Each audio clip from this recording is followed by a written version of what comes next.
Terima kasih Bu Desi, Ibu Kabid, Bu Desi, tim Kominfo, dan selamat malam buat rekan-rekan pers yang selalu setia dengan kami, tim Gugus. Saya berharap di hari ini kita semua dalam keadaan sehat dan kemudian kita masih tetap semangat untuk menyampaikan bagaimana perkembangan upaya pengendalian COVID-19 di Kabupaten Mimika. Pada hari ini perlu kami sampaikan kepada rekan-rekan pers bahwa hari ini tanggal 6 bulan April kami menemukan status pasien dalam pengawasan yang baru itu berjumlah 5 orang, sehingga total sampai hari ini jumlah PDP di hari ke-17 ini berjumlah 51 orang. Kemudian status orang dalam pemantauan itu terjadi penambahan 9 orang, sehingga totalnya adalah 69 orang. Sementara orang tanpa gejala itu penambahan 39 orang, sehingga berjumlah 124.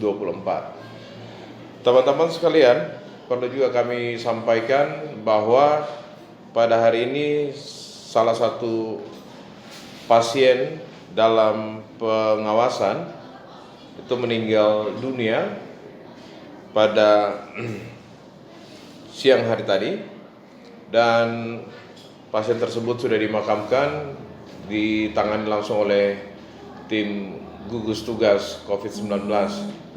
Kami atas nama pemerintah daerah dan juga tim gugus tugas pengendalian COVID-19, kami menyampaikan turut berduka cita yang dalam atas kejadian meninggalnya salah satu pasien yang sedang dirawat. Tentu doa dan harapan kami semoga keluarga yang ditinggalkan diberikan kekuatan, dan juga almarhum yang berinisial LB yang tadi dinyatakan meninggal dunia ini diberikan tempat yang terbaik di sisi Tuhan. Teman-teman pers sekalian, tentu saja kalau kita lihat bahwa sampai malam hari ini ada 124 orang tanpa gejala dan juga berjumlah 69 orang dengan status sebagai orang dalam pemantauan. Ini menjadi sinyalemen buat kita. Yang pertama, pada hari ke-17 ini kurva peningkatan kasus PDP, ODP maupun OTG ini mulai naik. Dan sebenarnya kenaikan ini dimulai sejak tanggal 2 April lalu. Dan apakah fenomena ini untuk masyarakat? Secara epidemiologi kita tahu bahwa membongkar gunung es ini menjadi penting. Jadi kalau kurva yang flat itu menunjukkan bahwa pencarian kasus, kemudian tracing kontak itu sebenarnya tidak sedang berjalan. Tetapi dengan tracing kontak, penemuan kasus, kemudian ada upaya isolasi yang dilakukan oleh teman-teman di rumah sakit, rumah-rumah sakit yang ada di Kabupaten Mimika, ini menunjukkan ada fenomena gunung es ini sedang dikerjakan bagaimana untuk melihat kasus-kasus yang tersembunyi atau hidden case. Saya pikir dengan jumlah orang dalam pemantauan dan OTG yang semakin banyak, ini menjadi sinyal kepada masyarakat untuk tetap tidak keluar dari rumah. Dan kami pikir upaya pemerintah, keseriusan pemerintah daerah untuk melakukan upaya-upaya, tadi pagi hingga siang Pak Bupati dan juga Pak Sekda melakukan pertemuan dengan para pimpinan OPD untuk melakukan evaluasi terhadap bagaimana peran masing-masing OPD yang terlibat dalam gugus tugas untuk menyikapi kondisi hari ini dengan kemarin setelah dinyatakan ada 5 kasus yang positif oleh Dinas Kesehatan Provinsi. Oleh karena itu, kami perlu sampaikan di sini bahwa pemerintah tetap sampai hari ini masih serius dan memprioritaskan perlindungan kepada masyarakat yang masih sehat, dan juga untuk mereka yang sudah ditetapkan dalam status ODP maupun PDP untuk tetap menjadi perhatian terutama dari keluarga dekat untuk bisa dipantau secara bersama-sama. Salah satu harapan dari Pak Bupati adalah bagaimana peran ketua-ketua RT untuk bisa mengambil bagian dalam melakukan pengawasan keluar masuknya orang di suatu wilayah. Dan begitu pula secara hierarki RW pun harus bisa mengambil peran ini. Teman-teman pers, pada hari ini kami masih menunggu hasil dari 12 orang yang sedang dirawat di rumah-rumah sakit. Hari ini Rumah Sakit Umum Daerah mengirim 5 sampel ke Jayapura untuk diperiksa. Nah, kami pada kesempatan ini perlu menyampaikan bahwa dari pasien yang dirawat, 2 orang sudah meninggal, yang tadi baru meninggal dengan inisial LB itu juga sebenarnya sampelnya sudah dirujuk atau dikirim ke Jayapura untuk diperiksa, dan nanti kami akan menyampaikan juga bagaimana hasil pemeriksaannya kepada masyarakat melalui tim pers. Pada kesempatan ini kami perlu menyampaikan bahwa secara keseluruhan dari kasus COVID-19 ini di Timika, ini kami coba menetapkan ada 3 wilayah yang mana menjadi pusat maupun yang sebaran daripada kasus COVID-19. Yang pertama adalah distrik Kuala Kencana, itu 1 kasus, kemudian 1 kasus COVID-19 yang positif, dan 7 yaitu di distrik Mimika Baru. Sementara di hari ini tracing kontak lebih kurang kami melakukan tracing kontak dari 5 kasus yang sudah dilaporkan positif kemarin, itu berjumlah 35 tracing kontak, dan hampir sebagian besar mereka yang positif ini sudah dilakukan tracing pada hari Jumat dan Sabtu. Ya, ini ada pertanyaan Pak mengenai yang meninggal di mana dan jam berapa Pak? Ya, kami mendapat informasi meninggal lebih kurang pada sekitar tadi siang. Kami menerima informasi dari pihak RSUD Mimika, pasien yang berinisial LB. Siang tadi kalau saya tidak salah ingat, kira-kira pukul 13 lewat sekitar 30 menit. Jadi 13.30 siang tadi di RSUD Mimika, kira-kira pada jam segitu, dan tim gugus tugas langsung mengambil alih untuk pemakaman di SP1, dan tadi sudah dilakukan oleh tim gugus tugas, termasuk yang terlibat di sana selain dari BPBD tetapi dari Dinas Sosial juga, dan langsung dipantau oleh asisten 3 Sekda Mimika, asisten bidang administrasi umum, dan juga tim desinfektan itu dari PSC 119. Hasil tracing dari 5 pasien baru sudah bisa disimpulkan Pak, masuk klaster mana? Iya, dari 5 kasus. Baik, saya pikir perlu kami sampaikan hasil tracing dari 5 kasus ini masih berhubungan dengan klaster Lembang. Terutama mereka ini secara jelas itu hadir pada salah satu hadir pada acara atau melayat pada salah satu peserta yang meninggal setelah kembali dari acara di Lembang. Nah, untuk tadi juga sudah disampaikan Pak bahwa hari ini di Hotel Formosa ada rapid test ya Pak ya?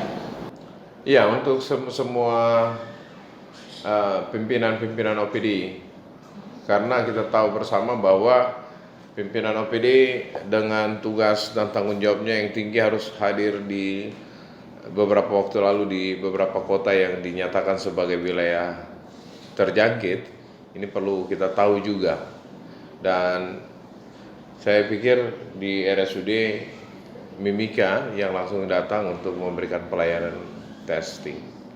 Gitu. Kalau boleh tahu berapa pimpinan OPD Pak yang tadi dites? Tadi hampir semua pimpinan OPD hadir ya. Nanti saya minta daftarnya, saya belum tahu ini. Tapi intinya hampir semua pimpinan OPD itu hadir. Ya. Tapi hasilnya Pak bisa diketahui kapan? Sebenarnya hasilnya saya pikir sudah ada, tetapi saya belum konfirmasi kira-kira berapa yang positif dan berapa yang negatif.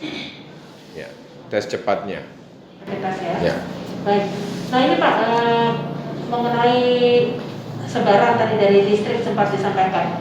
Kalau untuk yang dirawat selain di RSUD ada dirawat di mana lagi Pak? Ada di Rumah Sakit Tembagapura, ada berjumlah 5 orang, tetapi menurut informasi itu masih punya hubungan dengan klaster Lembang. Masih hubungan dengan klaster Iya, Pak ya? iya, gitu. Itu PDP atau? PDP yang sedang dirawat di ruang isolasi di Rumah Sakit Tembagapura. Berarti masuknya di sebaran distrik, masuk di Tembagapura atau bagaimana Pak? Oh iya, itu masuk disebar di wilayah Tembagapura, maaf, berarti 4 karena sedang dirawat itu. Nah ini juga mengenai tadi yang sempat disampaikan Pak. Jadi dari selain yang hari ini rapid test adalah pimpinan OPD, ada lagi Pak yang dilakukan rapid test? Di masyarakat di wilayah Mimika Timur itu juga dilakukan rapid test untuk 2 orang yang diduga PDP dan hasilnya memang negatif. Negatif ini artinya bahwa belum tentu itu negatif karena harus dites lagi beberapa kali seperti itu.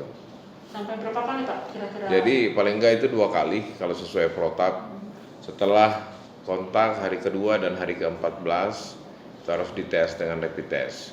Tetapi selama dia negatif tetap kita memperlakukan bahwa orang tersebut adalah sudah terinfeksi dan sebagai pembawa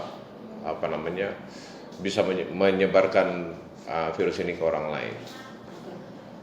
Sudah diisolasi ya berarti wilayah? Sudah diisolasi dan lakukan isolasi wilayah, di mana isolasi wilayah dipantau langsung oleh kepala distrik, jadi tim gugus di distrik Mimika Timur.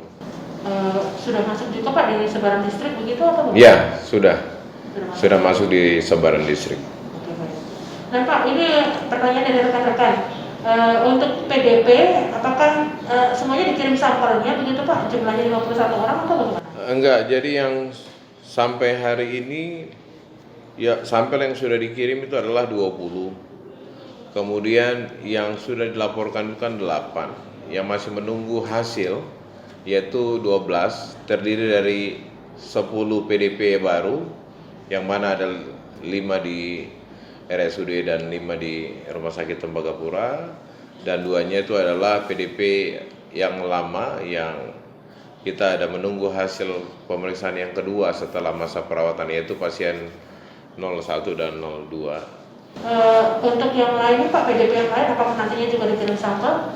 Iya, tentu saja pengiriman sampel ini mestinya semua PDP, terutama OTG maupun ODP. Namun memang kami memiliki keterbatasan dalam hal ini ketersediaan virus transport medium, sehingga kami coba memprioritaskan mereka yang PDP tetapi dengan gejala yang berat, itulah yang diisolasi di rumah-rumah sakit, kemudian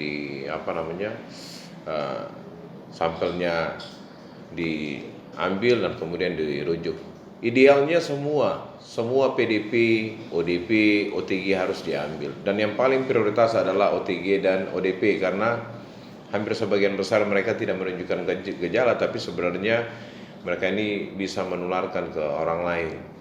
Nah, misalnya orang tanpa gejala itu, status orang tanpa gejala itu dikelompokkan atau kriterianya adalah mereka tidak menunjukkan gejala tapi mereka pernah kontak erat dengan pasien PDP yang terkonfirmasi pemeriksaan laboratorium positif. Nah ini juga ada pertanyaan Pak, dari 1 PDP yang meninggal, apakah orang tersebut di rumah sakit atau isolasi mandiri, dan berapa yang terdampak dari meninggalnya 1 PDP tadi? Iya, kalau kita hasil tracing kami, jadi dari almarhum LB yang meninggal, jadi sebenarnya 2 kasus kematian sudah terjadi di Timika, yang tadi siang pukul 13:30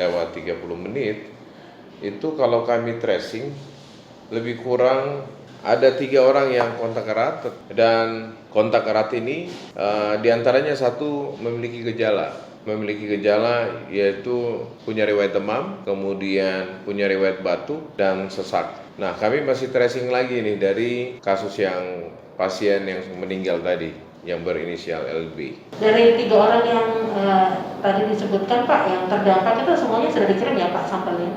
Enggak, maksud saya adalah dari hasil kontak tracing itu 3 orang yang memiliki kontak erat dengan almarhum, kemudian 1 diantaranya adalah satu dinyatakan PDP, tetapi dia masih dikategorikan bahwa dia PDP dengan gejala yang ringan. Gitu. Tapi kondisinya diisolasi? Kondisinya isolasi mandiri di rumah, iya.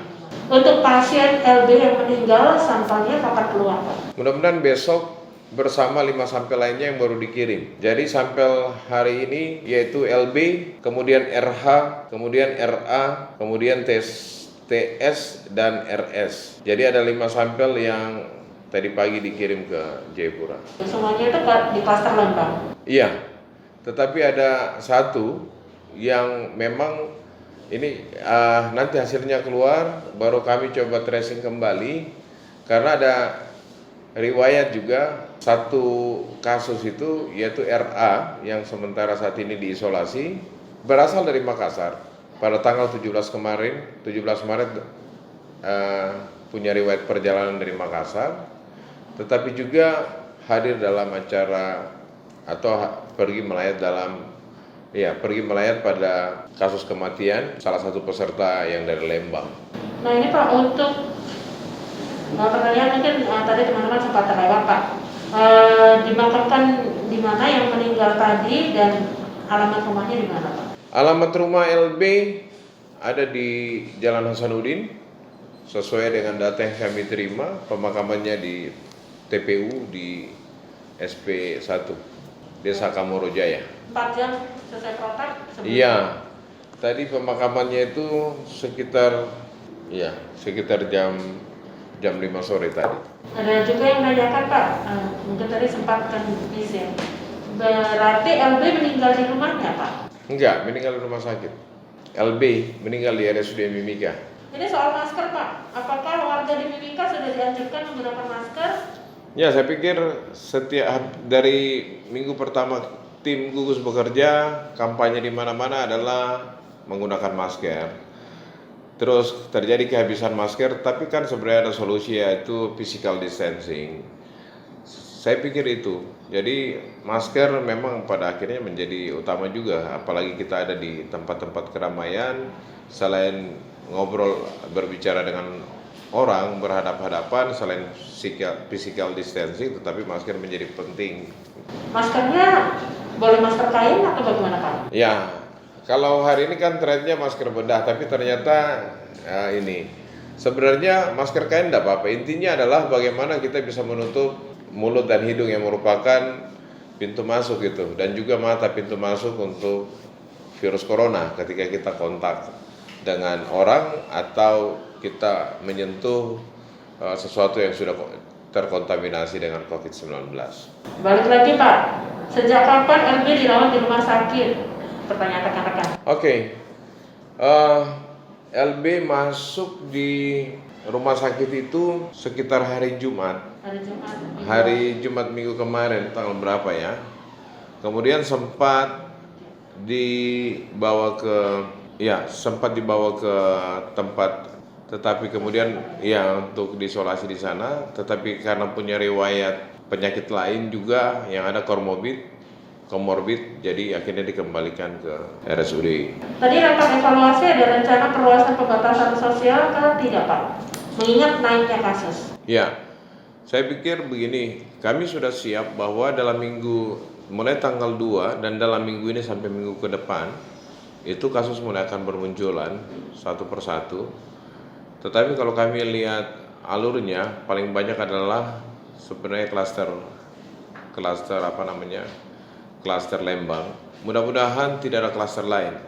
Jadi konsentrasi kami adalah dari 8 kasus yang sudah dilaporkan positif, itu kan cuma satu klaster Jakarta.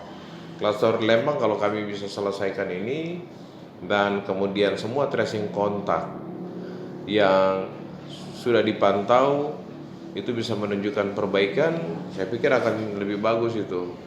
Nah, tetapi memang dengan penyebaran terutama ada di distrik Mimika Timur, ini menjadi sinyal atau menjadi alert, tanda buat kita bahwa ini loh sekarang sudah ada sampai di pinggiran, sehingga isolasi wilayah di Mimika Timur menjadi penting. Tadi memang kami ditugaskan juga oleh Bapak Bupati Mimika untuk bisa melakukan rapat koordinasi dengan pihak Rumah Sakit Tembagapura bagaimana untuk tata laksana kasus di atas, termasuk memastikan tracing kontak di wilayah area Tembagapura, dan terutama juga mereka secara rutin harus melapor ke tim gugus tugas terkait dengan orang yang karyawan yang masuk dan yang keluar, terus bagaimana kondisi karyawan yang sedang diisolasi, baik mungkin isolasi mandiri yang baru datang kemarin terus kena pembatasan penerbangan, pada akhirnya sampai hari ini masih diisolasi. Termasuk nanti akan melakukan diskusi terhadap jika ada karyawan yang meninggal, ini mekanisme harus ditanggung secara penuh oleh pihak manajemen di mana karyawan itu bekerja. Itu tadi arahan dari Pak Bupati dan saya pikir kami akan tindak lanjuti ini. Oke, baik. Ini juga ada pertanyaan rekan-rekan, hasil dari 5 pasien di Tembagapura bagaimana Pak? 5 pasien di Tembagapura sampai sore ini masih dirawat. Kemudian hasilnya pun kami masih menunggu laporan dari provinsi terkait dengan kondisi 5 pasien ini apakah positif atau negatif. Mudah-mudahan besok sudah bisa ada hasil. Baik. Nah, ini mengenai masker Pak, apakah masker kain bisa digunakan oleh masyarakat?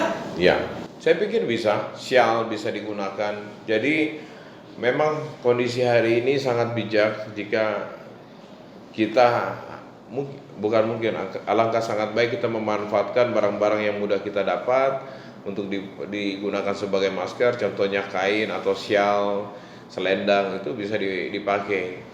Intinya adalah menjaga jarak. Masker yang kita pakai hari ini kan sebenarnya masker biasa, ini masker bedah yang sama fungsinya juga sebenarnya untuk sama kalau misalnya kita menggunakan masker yang terbuat dari kain, tetapi yang memang harus kita perhatikan bagaimana kondisi kainnya, kalau boleh struktur kainnya tidak terlalu terbuka, tidak terlalu renggang supaya mencegah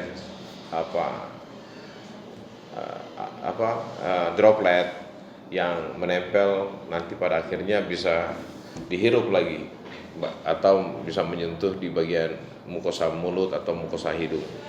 Kemudian meskipun kalau masker bedah yang kita pakai ini kan sebenarnya sekali pakai langsung dibuang, kalau masker kain kan itu bisa dicuci. Saya pikir itu akan lebih efektif dan kemudian bisa berkelanjutan, itu yang jauh lebih penting. Ini juga ada pertanyaan rekan-rekan, apakah ada program pengadaan masker khusus untuk masyarakat asli Papua? Sebenarnya social distancing, physical distancing itu suatu hal yang paling penting. Yang kedua, terkait dengan masker, untuk masyarakat siapa saja yang datang ke fasilitas kesehatan itu sudah pasti akan diberikan masker jika dia batuk. Gitu. Tetapi untuk masyarakat baik yang di kota maupun yang di kampung-kampung, tetap cuci tangan pakai sabun, physical distancing, tetap ada di dalam rumah, baik yang mereka yang sakit maupun tidak sakit, itu menjadi jauh lebih penting dibandingkan masker. Masker kalau kita lihat kondisi hari ini, hampir semua wilayah di Indonesia itu merasa berteriak terkait dengan kehabisan masker. Tetapi ada cara-cara lain yang lebih kreatif dari kelompok-kelompok atau orang yang bisa membuat masker dengan cara yang berbeda, yaitu dengan memanfaatkan bahan-bahan yang tersedia yang mudah didapat di rumah, kemudian mudah untuk dirawat. Saya pikir itu. Nah, apakah ada prioritas kondisi atau golongan pasien dalam pengiriman sampel? Ya, sudah pasti pasien yang sedang dalam isolasi, terutama pasien dalam pengawasan pada stadium yang pneumonia berat, itu akan mendapat prioritas. Tadi saya bilang idealnya adalah semua orang yang sudah dinyatakan kontak dengan pasien positif atau dari wilayah tertular kemudian menunjukkan gejala dan kami menetapkan mereka sebagai PDP, ODP, OTG, itu sangat baik untuk diperiksa terutama dengan PCR, RT-PCR. Ini menjadi golden check, tetapi sampai kondisi hari ini kan kita semua dalam keadaan terbatas. dalam keadaan terbatas ini mau tidak mau, suka tidak suka kami harus menentukan prioritas dengan kriteria yang sangat spesifik supaya ada penanganan segera, kemudian ada juga upaya untuk pengendalian di masyarakat. Ya, rapid test pun demikian. Jika kalau pemeriksaan PCR yang ada di pemeriksaan PCR untuk kami prioritaskan ke pasien-pasien yang sedang dirawat dengan kasus pneumonia berat dan diisolasi di rumah sakit, maka mereka itulah yang akan diprioritaskan untuk swab tenggorokan, kemudian sampelnya dikirim ke Jayapura. Sementara masyarakat yang punya gejala dan punya riwayat kontak dengan mereka yang positif dan bisa melakukan isolasi mandiri, maka itu kami lakukan untuk rapid test. Ataupun mereka yang tanpa gejala tapi punya mereka tanpa gejala tapi punya riwayat kontak, ataupun satu gejala tapi punya riwayat pernah ada di daerah terjangkit, maka itu yang dilakukan rapid test.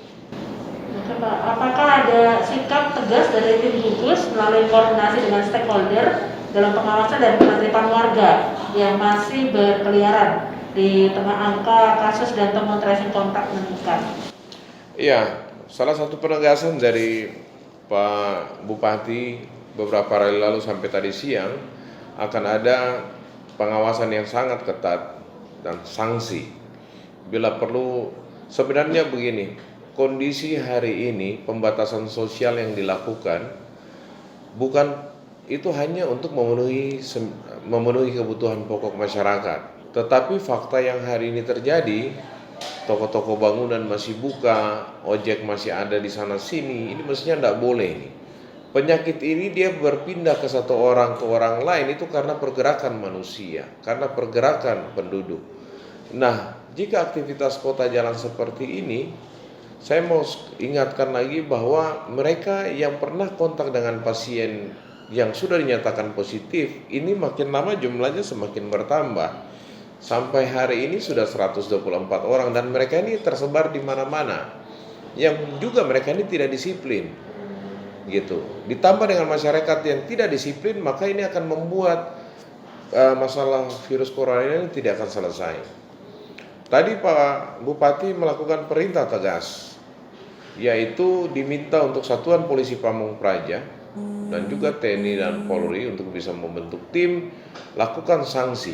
Bila perlu menertibkan mereka yang sedang berjualan yang sebenarnya tidak ada hubungannya dengan sembako. Toko-toko bangunan yang masih tetap buka yang sebenarnya tidak punya hubungan dengan bahan pokok untuk masyarakat. Toko-toko elektronik yang masih buka, toko-toko pakaian, bahkan pedagang kaki lima menjual pakaian itu sudah diperintahkan untuk ditertibkan secara tegas. Karena itu melanggar social distancing, itu anjuran pemerintah. Kami mau sampaikan bahwa garda terdepan adalah masyarakat hari ini, bukan pemerintah, bukan rumah sakit. Jadi garda terdepan untuk pengendalian COVID-19 adalah masyarakat sendiri. Ada di tempat-tempat kaki lima yang menjual pakaian, menjual toko-toko bangunan, itu sangat tidak rasional. Kemudian apakah ada potensi transmisi lokal COVID di Mimika? Saya pikir kami sedang menyiapkan datanya. Jadi dari 244 kami sedang melakukan analisa, cenderung ke arah sana, cenderung ke arah klasternya adalah klaster Lembang. Tetapi pasien-pasien yang positif, PDP, ODP dan pergerakannya itu ke arah sana. Saya pikir nanti setelah datanya beres, kami coba untuk menyiapkan alasan-alasan justifikasinya kepada tim gugus tugas dan juga kepada kepala daerah, maka nanti akan kami sampaikan kepada masyarakat melalui media. Puncaknya diprediksi kapan, Pak? Saya pikir minggu depan masih akan tetap tinggi, tetapi yang tinggi itu bukan yang jauh lebih tinggi, yaitu bisa sampai, kalau kita lihat, lebih dari 4 kali adalah OTG. Lebih dari 4 kali adalah OTG. hari ini sudah ada 124 yang kami tahu. Yang kami tidak tahu ini taruhlah sekitar 500. Jadi artinya bahwa minggu depan itu akan jauh lebih berbahaya. Nah, jumlah orang yang diisolasi akan meningkat di minggu depan. Tetapi mereka ini sebenarnya ada di rumah sakit, ada di rumah singgah atau di shelter. Nah, kalau aktivitas kota tetap berjalan seperti biasa, maka aktivitas kota ini akan diisi oleh orang-orang dengan tanpa gejala. Ini yang menjadi masalah serius buat masyarakat. Wilayah yang bagus, negara yang bagus, daerah yang bagus adalah ketika mereka dapat menyelesaikan epidemi ini secara cepat. Karena epidemi ini betul-betul menurunkan tingkat kemampuan daya beli masyarakat. Artinya ekonomi pun menurun, pendapatan per kapita pun menurun. Tetapi kita semua harus bangkit dari ini untuk melakukan normalisasi terhadap ekonomi, normalisasi terhadap pendapatan per kapita. Kunci keberhasilan dari masyarakat. Mimika tuh hebat jika masyarakat sampai hari ini ada dalam rumah, kemudian ketika kita memberikan kesempatan 2 minggu ke depan agar tim gugus benar-benar bisa mengendalikan epidemi ini pada satu klaster saja, jangan sampai ada klaster yang lain, maka sebenarnya secara tidak langsung kita sudah bisa menyelesaikan masalah penyebaran, tapi kita juga bisa memperbaiki masalah ekonomi, di mana sudah dalam lebih kurang sebulan ini mungkin pendapatan per kapita masyarakat juga itu berkurang. Di sisi lain pemerintah tetap menjamin kok ketersediaan atau pasokan 9 bahan pokok, kemudian kontribusi bahan pokok ke kampung-kampung. Saya pikir itu, dan pemerintah sedang mengusulkan juga bantuan-bantuan lain dari pemerintah pusat. Nah, ini masih terkait ekonomi nih Pak. Nah kan pendapatan masyarakat kalangan bawah menurun. Apakah ada langkah dari tim gugus untuk masyarakat kalangan bawah, mengingat ada upaya spontanitas beberapa komunitas memberikan sejumlah bantuan? Iya, saya pikir hari ini ketika semua orang bergerak, bisa berkontribusi untuk memberikan bantuan, memberikan perhatian. Terutama tadi pesan Pak Bupati adalah bantuan juga kepada yang terdampak, keluarga-keluarga yang terdampak. Ini menjadi salah satu prioritas pemerintah untuk upaya mitigasi setelah ada keluarga-keluarga yang kehilangan anggota keluarganya karena coronavirus ini, dan juga mereka yang dilakukan isolasi wilayah disiapkan juga selain diberikan sembako secara berkelanjutan. Kalangan menengah ekonomi bawah pun ini menjadi perhatian daripada pihak pemerintah. Tapi yang jelas sudah ada perhatian dari Pak Bupati ya Pak? Iya, tadi pertemuan secara komprehensif, memandang semua masyarakat dalam aspek ekonomi, tapi juga memandang masyarakat dari aspek kewilayahan, supaya betul-betul upaya pengendalian corona yang berdampak kepada masalah ekonomi, masalah keamanan ini bisa ditanggulangi secara komprehensif gitu. Oke. Nah ini juga pertanyaan dari rekan-rekan ini. Ada di kalangan masyarakat ini beredar pertanyaan apakah sudah ada hasil lab untuk pendeta yang meninggal tanggal 16 Maret lalu, karena ada himbauan kepada warga untuk memeriksakan diri bagi yang ikut melayat. Oke. Saya mau sampaikan bahwa yang kami sampaikan beberapa waktu lalu klaster Lembang, peserta yang hadir di sana dan kemudian pulang meninggal, ini memiliki riwayat kontak erat dekat dengan salah satu peserta kasus COVID-19 di Bandung. Itu yang pertama. Yang kedua, ini memiliki riwayat kontak erat dengan kasus 02 dan 03 yang ada di Timika. Termasuk ada salah satu pasien yang sudah meninggal dunia. Dan sekian banyak yang kemarin dinyatakan positif, mereka itu juga kontak erat bahkan pergi melayat. Sehingga kami mau sampaikan bahwa kami tidak mengkambing hitamkan siapapun dalam masalah ini. tetapi kami hanya cuma coba untuk meluruskan bahwa diduga dengan terkonfirmasi itu hal yang berbeda. Diduga, kami menggunakan bahasa diduga, berarti tanda dan gejala serta faktor risiko termasuk riwayat kontak dan riwayat perjalanan itu bisa memberikan asumsi bahwa kasus-kasus yang di Timika itu memiliki hubungan erat. Dan bagaimana asumsi ini kita bangun? Pertama, dari data-data kesehatan yang kami punya. Yang kedua adalah data-data secara kualitas dari orang-orang terdekat yang kami temui, kemudian kami coba diskusikan, kemudian kami menyusun kronologisnya. Oleh karena itu kami sampai dalam sebuah kesimpulan bahwa semua dari 8 yang positif, dari sekian banyak yang dirawat di RSUD Mimika, itu berdasarkan pengakuan mereka yang sakit, itu mereka memiliki kontak erat dengan acara melayat maupun pemakaman dari salah satu peserta yang sudah meninggal dunia.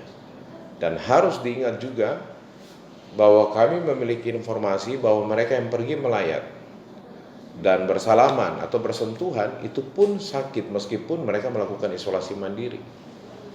Data-data kami tersedia. Oleh karena itu tadi yang kami sampaikan, kami akan coba menganalisa data, lebih dari 200 data yang sudah kami kumpulkan. Karena dari 200 data untuk klaster Jakarta pasien 01 yang sudah dinyatakan positif, kontak tracingnya sudah dihentikan sampai ke 32 orang. Dan tidak ada perkembangan lagi sampai hari ini. Tetapi yang masih berjalan terus sampai hari ini adalah klaster Lembang. Sampai ada di Mimika Timur. Kami hanya coba untuk men-tracing ini kaitannya dari mana. Secara epidemiologi, orang yang sakit dengan tanda dan gejala yang sama dalam waktu dan tempat yang dalam waktu yang tidak terlalu jauh dan memiliki informasi tentang kontak erat dan mungkin bisa berada dalam satu lokasi, itu bisa membangun kesimpulan kami. Jadi COVID-19 yang dinyatakan COVID-19 tidak harus dipastikan dengan pemeriksaan laboratorium pada kondisi saat ini. Makanya ada kasus, ada status. Yang kami sebut kasus adalah terkonfirmasi. Tetapi yang kami sebut status, PDP, ODP, OTG adalah mereka-mereka yang berhubungan dengan kasus yang dinyatakan positif. Untuk pasien 01, 02 bagaimana Pak kondisinya? Saya pikir sampai hari ini baik. Saya sangat berharap masyarakat Mimika, kita tetap berdoa untuk Mimika, kita tetap berdoa untuk mereka yang sedang dirawat, baik di rumah sakit umum daerah maupun di rumah sakit Tembagapura. Mereka sedang melakukan isolasi baik di rumah maupun mereka yang ada di rumah susun atau shelter, supaya Tuhan memberikan yang terbaik, memberikan kekuatan kepada ini mereka-mereka yang sudah dinyatakan positif maupun yang diduga positif, buat tenaga-tenaga medis, buat keluarga yang merasa kehilangan. Saya pikir kondisi hari ini, solidaritas kita hari ini tidak cukup dengan membagi-bagi apa yang kita punya. Tapi solidaritas hari ini yang penting adalah kita memberikan hati kita untuk mereka yang merasa dikucilkan. Itu justru jauh lebih penting. Mungkin bisa dijelaskan lagi Pak tadi sebarannya, jadi di per distrik bagaimana Pak tadi? Mimika Timur ada, Tembagapura ada, mungkin ya. bisa dijelaskan lagi. Mimika Timur itu ada PDP yang ketika kami terkembangkan itu ada 2 orang, yang OTG ada dari status dari OTG naik menjadi PDP itu sudah jadi 4 orang. Sekarang kondisi Mimika Timur lagi diisolasi wilayah, dipantau oleh tim gugus tugas sana, baik dari distrik maupun Polres, Polsek maupun Koramil dan juga petugas puskesmas. Kemudian kalau di Mimika Baru itu sebarannya ada di kota Timika paling banyak. Kemudian di distrik Kuala Kencana itu kasus 01. Kemudian yang dirawat di Rumah Sakit Tembagapura sebenarnya itu klaster dari Timika yang saat ini sedang dirawat di Rumah Sakit Tembagapura. Ini jangan salah, jadi ini di rumah sakit kasusnya. Jadi bisa karena rumah sakit Tembagapura yang menemukan dan merawat, ya kita anggap bahwa ini dari distrik Tembagapura. Tapi dengan catatan ada di rumah sakit, beda dengan ada isolasi mandiri di rumah. Untuk yang terakhir Pak, pemberian bantuan ke masyarakat maksudnya sudah dilakukan atau? Ya, sudah dilakukan dan akan dalam beberapa hari ke depan akan dilakukan lagi. Tadi perintah Pak Bupati agar Dinas Sosial, terus Dinas Perindak, Koperasi UKMK, UKM, dan juga TAPEM ini bisa berkoordinasi untuk secepat mungkin dalam waktu beberapa hari ke depan untuk bisa didistribusi ke masyarakat, termasuk keluarga yang terdampak. Gitu. Teknisnya bagaimana Pak? Mungkin tadi sempat disampaikan teknis pemberian bantuannya. Iya, jadi tentu saja perlu data, pendataan. Jadi dari dari Dinas Koperasi sedang melakukan validasi data. Data ini harus diberi, sumber datanya adalah dari Dinas Sosial, kemudian nanti divalidasi secara bersama-sama. Setelah itu baru didistribusi itu sembako kepada masyarakat, baik yang di wilayah-wilayah pinggiran maupun di wilayah-wilayah terpencil, dan dalam kota keluarga yang terdampak pun akan diberikan bantuan.